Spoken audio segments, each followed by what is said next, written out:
আজকে গেছিলাম তান্দুর হাউসে। আসলে শপিং করার পরে লেক মলের পাশে যে তান্দুর হাউসটা আছে ওখানে আজকে খেতে চলে গেছিলাম আমি আমার বান্ধবী। বলতে গেলে এটা একটা আমাদের দুজনের ছিল শাড়ি ডেট।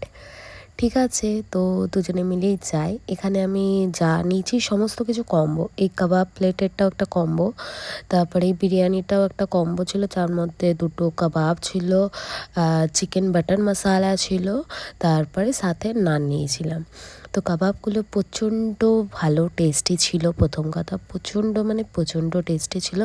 অবভিয়াসলি তান্দুর হাউসে কাবাবের জন্যেই ফেমাস, যাই হোক। তো খুবই মজা করে আর কি খেলাম।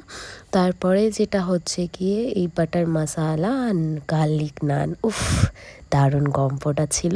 যাই হোক, খেতে তো দুর্দান্ত ছিল। এবার আসি মেন পার্টে, যেটা হচ্ছে কি বিরিয়ানির মধ্যে খাওয়াটা আমার এই রকমেরই হয়। বিরিয়ানিতে আলু একটু নিলাম, একটু মাংস নিলাম, একটু ডিম নিলাম, দিয়ে পুরো একটা রাশ বানিয়ে পুরোটা একবারে মুখে ঢুকিয়ে নিলাম। তো এটা হচ্ছে কি আমার কাছে বেস্ট কম্বিনেশন লাগে। তো আজকের ভিডিও এই পছন্দই। টাটা, দেখাচ্ছে নেক্সট ভিডিওতে।